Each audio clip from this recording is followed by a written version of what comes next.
What's up, everybody? It's your boy Doody back again with another video. And yes, your boy Doody has seen the Boogie2988 documentary by Mike Clum.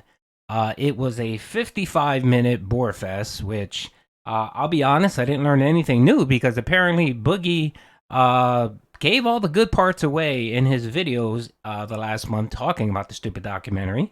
And I really didn't learn anything new that I hadn't already known. The documentary was well done. Mike Clum did a good job with the video editing. He did a great job, so nothing against Mike. I just think the subject matter is just garbage. So let's watch the video. I'm not going to watch the whole thing. I clipped about 17 minutes of the actual hour stream that I wanted to react to, stuff that just it just speaks volumes when it comes to Boogie, and I wanted to highlight these specific things in the documentary and just kind of give my thoughts. So let's get into it, folks.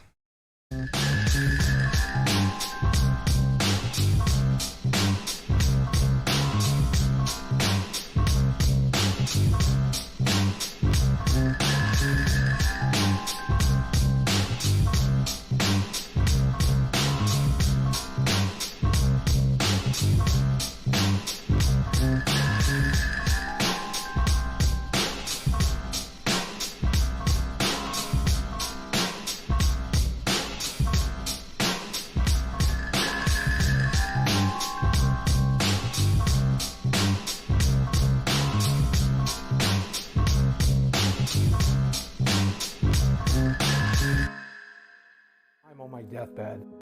The biggest regret I will ever have is knowing that I had a job that every person in the world would fucking kill for. And I fucked it up. I'm gonna be mad about that till I go to the fucking grave.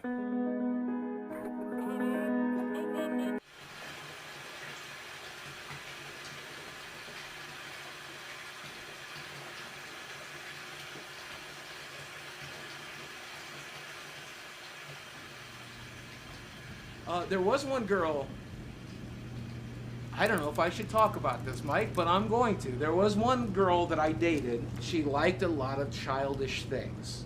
She liked rubber ducks. That's why I have some of these rubber ducks. And one of my favorite memories with her is us sitting in this tub, her playing with rubber ducks as I washed her, and then when we got out, I took her to bed. One of the best nights of my life, Mike. It happened right here. Okay, where to start with this? Okay, so you're admitting that the person you were dating loved childish things. You have a bad reputation of dating women very young and being a creep, being on TikTok, doing prostitution, being a sugar daddy to sugar babies. Your current girlfriend right now looks like she's 13.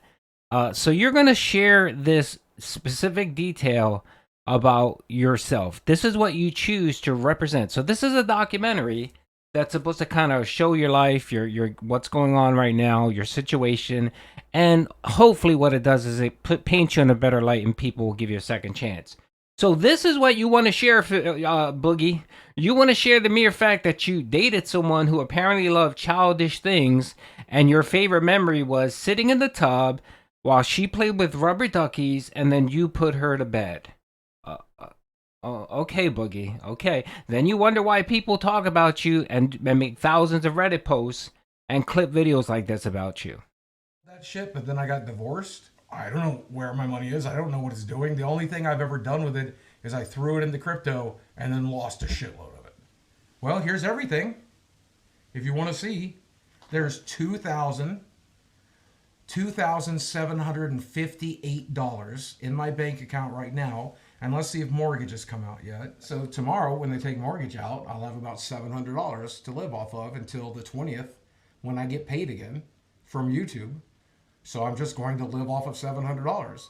And Okay, this is another thing that's bothering me about this documentary. I didn't like the fact that Mike didn't push back on this. So he keeps talking about his YouTube check, right? Which is fine. I understand he gets a YouTube check.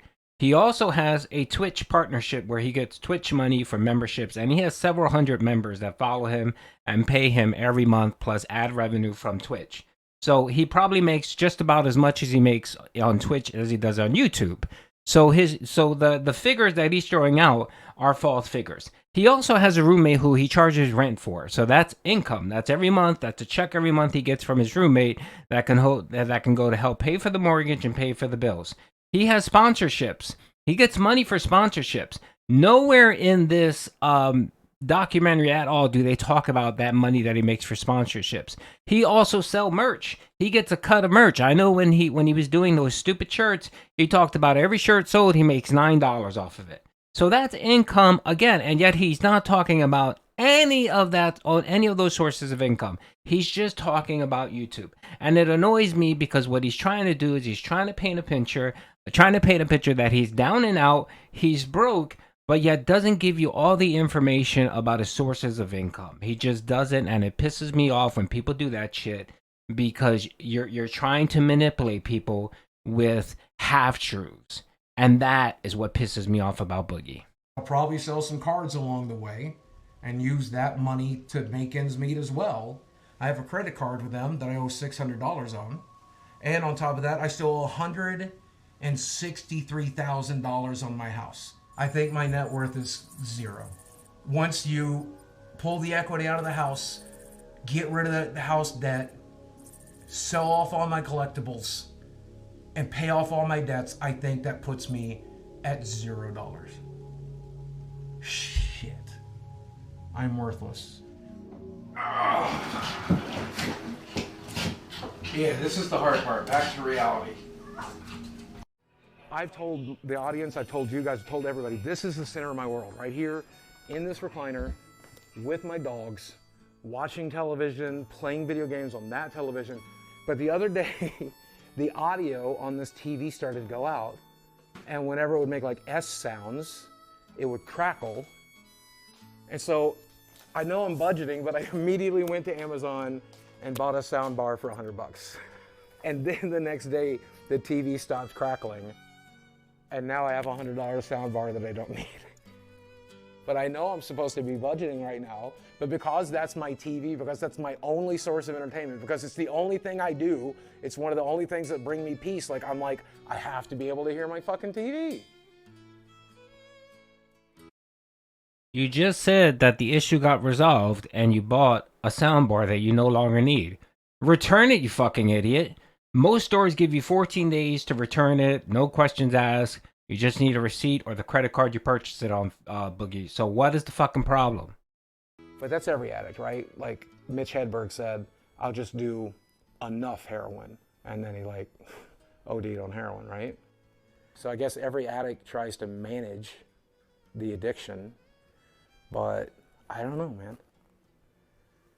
We were talking about compulsive spending a minute ago? Yeah. Dude, I spent a lot of money on stuff. You know where a lot of the money went? And like it felt really compulsive at the time.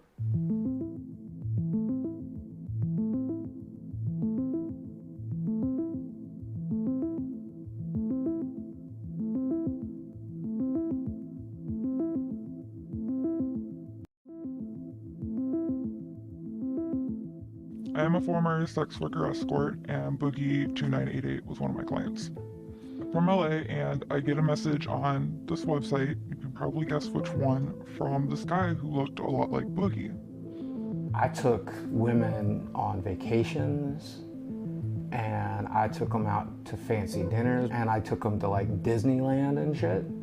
He bought me dinner, he got me a purse that we were talking about over messages, and he got me a couple gift cards, and he spent well over $5,000 on just that night. You know the rules. The rules are we're gonna go out and eat. We're gonna have dinner. Maybe we're gonna fuck. And you're gonna enjoy a nice lifestyle that you don't normally get to enjoy. So he was really funny, and definitely tell he was nervous. He did eat a lot of food. I'm pretty sure he got 2 entrees, which was very unique. It's not a revelation. I like beautiful women. I like to hang out with beautiful women, fuck beautiful women. We all do. I never got to do that.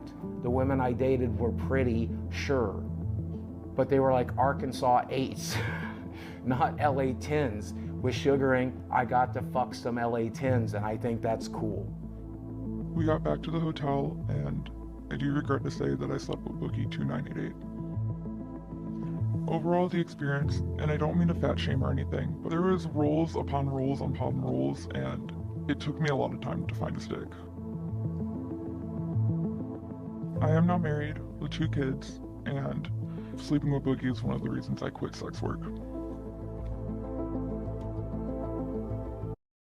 You know it has to be bad when a prostitute who sells her body for money and probably sleeps with very disgusting and nasty people, and it's just a hazard of the industry, she said, where she sleeps with Boogie, and because of that experience she decides to quit.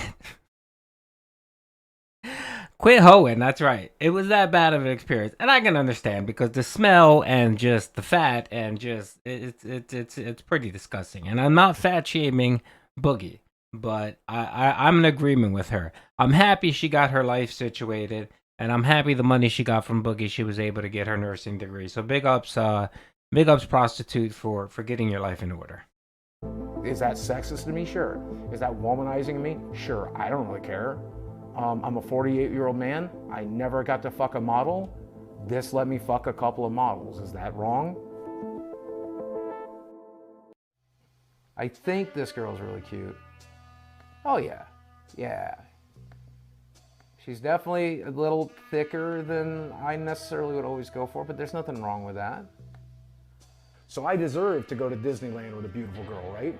I deserve to go to New York and explore Times Square with a beautiful girl, right? Like, I deserve that, and I want that, and I've never had it. Man, if I had that money back, that would be half of my mortgage right now. That $1,000 is my entire health insurance payment. I don't know what the prostitutes did with it, and I hope they spend it in good health. But I sure could use that shit right now, you know? Where you gonna go? Some money off of YouTube last month, but I did not make enough without a sponsor or something like that. I'm not making enough, so we're gonna go to the game shop. But this is gonna keep me from going out on the streets, right? Like, this is gonna keep me in a house. So I think it's bittersweet. I think he would find it bittersweet. He would have wished I had spent my money. I'm selling magic cards on Whatnot. I'm selling collectibles on eBay. I'm selling arcade machines locally. I'll sell it all. And I'm going to sell enough to help with the mortgage. But I'm also going to sell enough to be able to play Magic tonight. Because I don't want people wondering why I'm not there. I don't want people, like, knowing I'm broke. Like, that's embarrassing. I can't afford $30 to play Magic. So I'm spending $30 to play Magic tonight. You can't afford to spend $30 to play Magic. That's the thing, Boogie. You can't.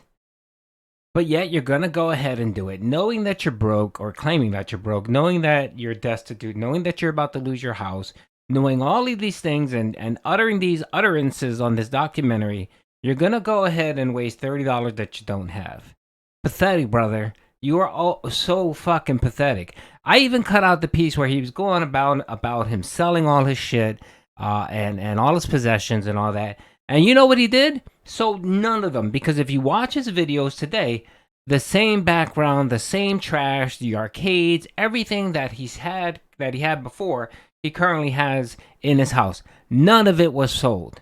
None of it was sold. So when he sits here and you hear him cry poor mouth and is all upset and doesn't know what he's going to do, take that shit with a grain of salt, because again, Boogie loves to use sympathy, pity, what have you, to try to garner sympathy and get sympathy views, sympathy money. He's just like Phil. It's so, he uses mental health problems to try to get people to fucking feel sorry for him. That's what he does. So when he talks, you pay attention with a grain of salt. Don't believe 90% of it, because some of it, there is some truth in some of it, but most of it is just utter bullshit. You gave me these back. Mm-hmm. You want to sell on them until I come back in here, because I'm not going to sell them to anybody else but you. Okay. Make it 3 chicken quesadillas. What's paying for this? Shit, you're paying me back my hair. That don't hurt. Yeah, we all look the same in a game shop. It's because we're fucking outcasts. We're in a kind of small town. We're fucking autistic as shit. We're awkward around women. We're awkward around people. We don't know what the fuck we're doing. And then I come back here and I'm looking at all the shit I need to sell. And I'm surrounded by all the shit that I bought for YouTube videos and stuff. And it's hard to not think about what a fuck up I am. But that's why I go to the arcade. That's why I go to play Magic. That's why I have my friends over. Because for just a few hours, I'm not that fuck up from YouTube. I'm just Steve Williams. I'm just me. Oh, this is my Saturday night crew. We get together every Saturday. We eat pizza. We play Magic. We play board games. We do Smash Brothers. Magic the Gathering. This is my crack. This is my cocaine. I met him at the Magic shop. To him now to get his viewers back? I don't think he's getting his viewers back. I don't think that's a possibility. I think the only thing to do now is go a different angle. But I don't even know if that's possible. I mean, I'm not going to say it's impossible, but how do you change yourself? Like, viewers are smart. Like, they want to see you. They want to see what you're interested in. I don't know, you got to get a job. Maybe in this case, GameStop.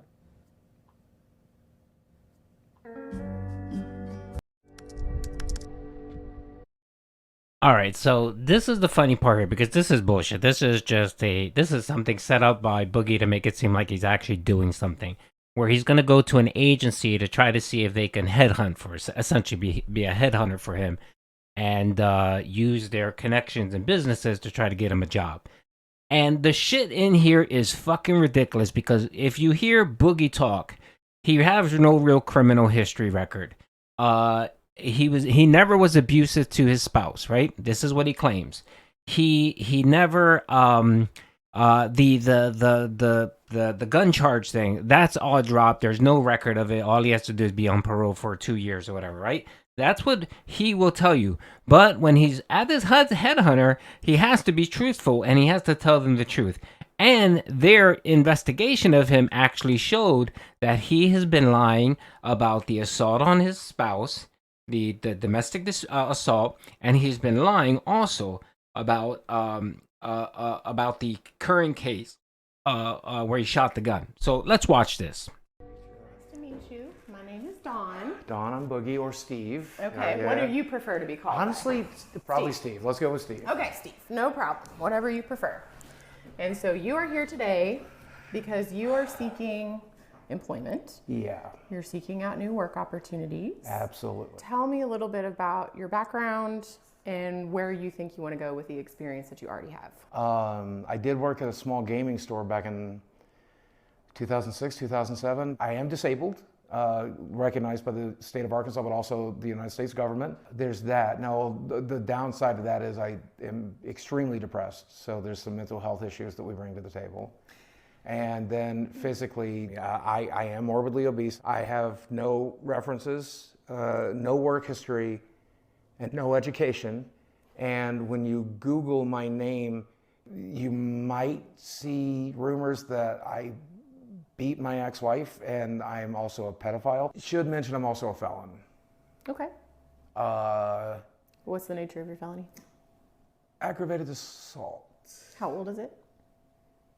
About 2 years. Okay. So I think there are some avenues you could explore. I definitely don't think it's impossible, but you have some challenges. Yeah. Lots of things in life are about your mindset, and you're using weight and disability. I can't. If that is the attitude that you're going to have when you approach everything, then you can't, and you won't. I did work in the porn industry for the better part of 7 years, so I mean... Be real with me. Do you really think it would be a good idea to go to a real interview and reference porn? It depended on the job, I would think. Like at a strip club maybe, but probably not in a more professional setting, I would say. Yes. Okay, so right there you heard him say, oh, you might hear rumors if you go online and, you know, that he assaulted someone, that he's PDF stuff. And assault with a deadly weapon. That's what he was charged with.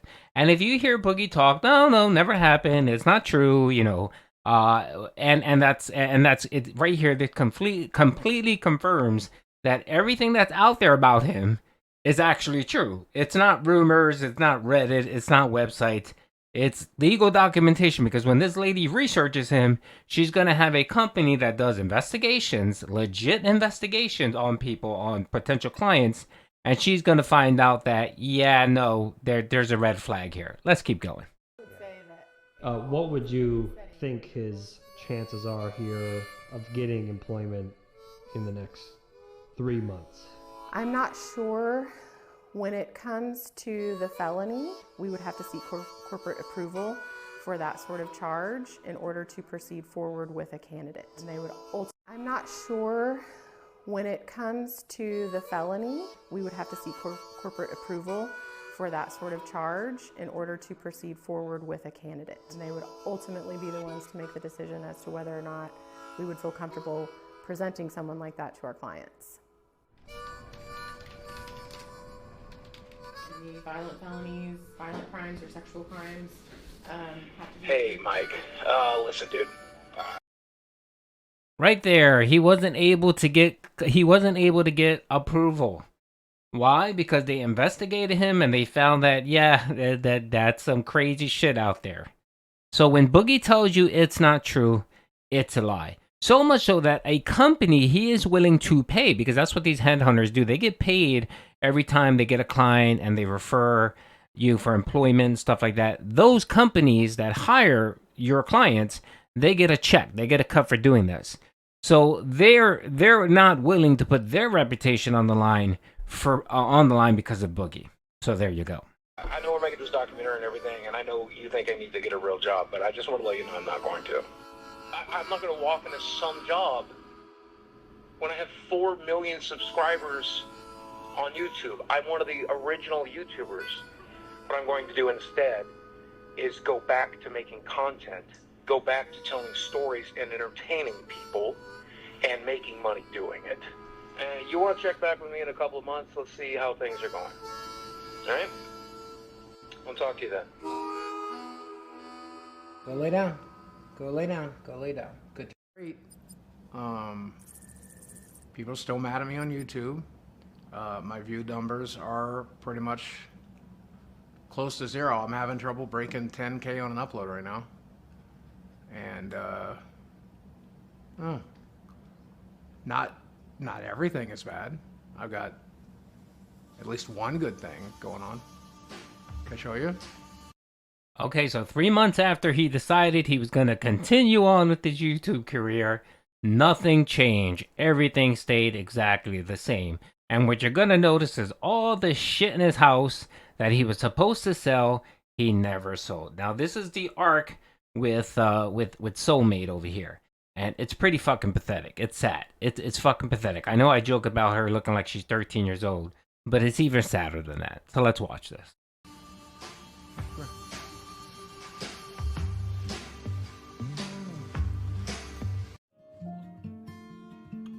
Boogie has improved my life tremendously. He just makes me happy, the happiest I've ever been.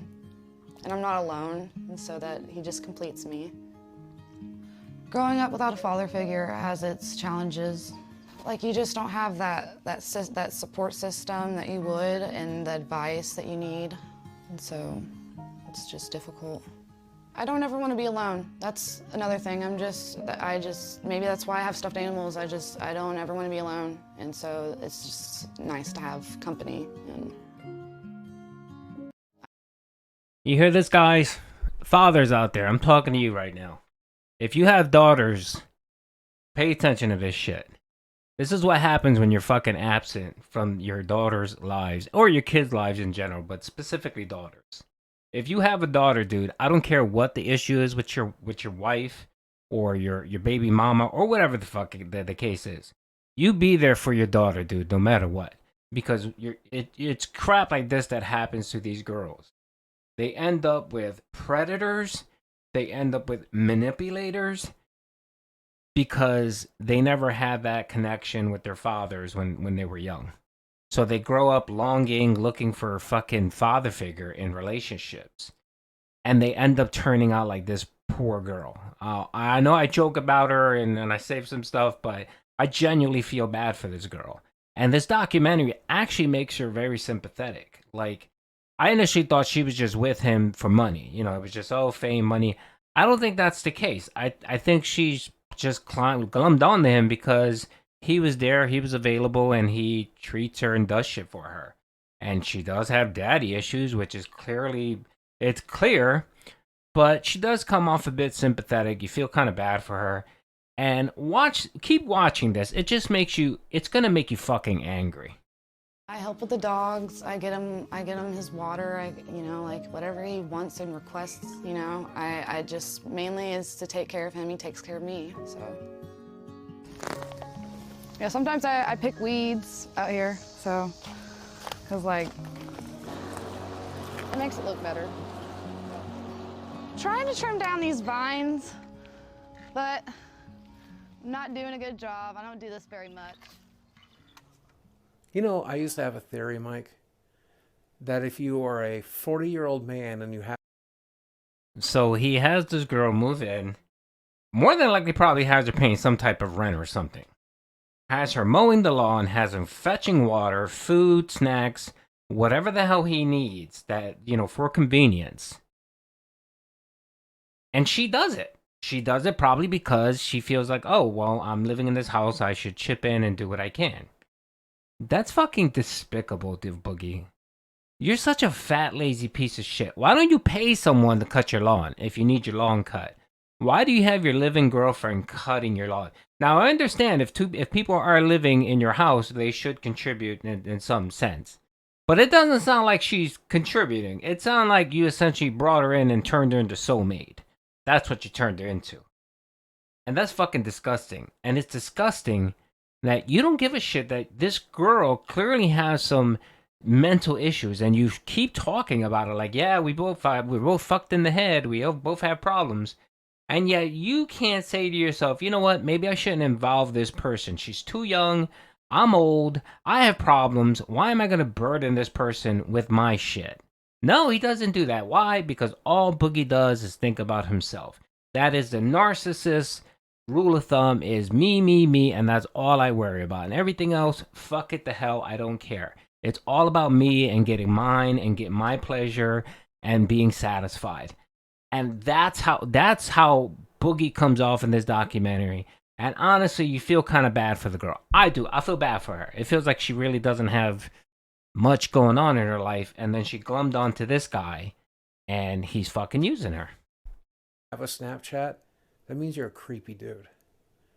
Turns out my theory was right. I have a Snapchat, and I am a creepy dude. Got shocked with each one of those. It's ricocheting against my skull.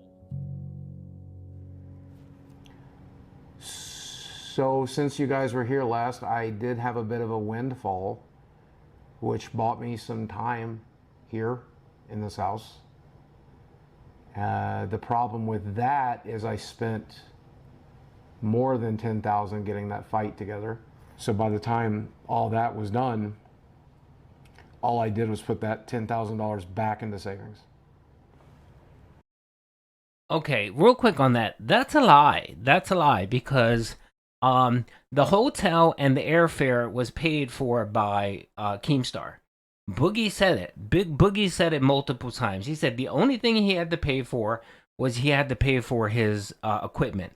His glove, his equipment, and he had to pay for the trainer. That was the only thing he had to pay for. Everything else was covered, the expenses. So the meals, the hotel, the meals, the hotel, the flight, all that was covered. The only thing he had to pay for, and I love how he put physical therapy into this. What you need physical therapy every fucking moment of your life, Boogie. What do you need? Why are you lumping in the $2,000 for physical therapy into the fight? Again, you're lying. You're not telling the full truth here. So you may have forked out maybe $1,500 or $2,000 out of pocket for this whole thing, and you ended up, minus taxes or whatever. You made out about $5,000 or $6,000. So you made money. So you trying to sit here and claim I made no money? It's a lie. It's bullshit. Even Wings himself said that he made some money. Not a lot of money, but he made some money on it. He even did the breakdown. I think he said he ended up making like $5,000 or $6,000 after everything was said and done. So you're lying here again, Boogie. You're fucking lying. Back into savings. Being in the new relationship is great, but I mean, she can't help pay a $2,200 mortgage. Okay, let's go through my monthly bills for a second. My health insurance is $800. I have $500 worth of medical bills. I have $500 worth of utilities. I pay for doctor's visits, physical therapies, labs constantly. I still have to pay for the car that I drive. I still have to pay for car insurance. I still have to pay for health insurance. Diablo 4 came out. I had to buy it.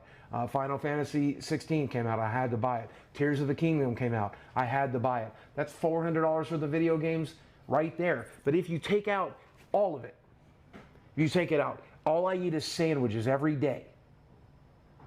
All I do is sit here. I don't pay for any Netflix subscriptions. All I pay for is internet, utilities, medical bills, mortgage. If I pay for just that, I need $7,000 a month.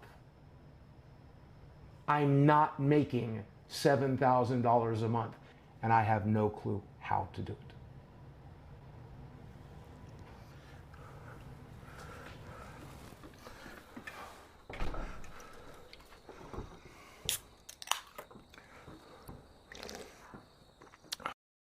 That's right, folks. A week later, the man is sitting there drinking Mountain Dew.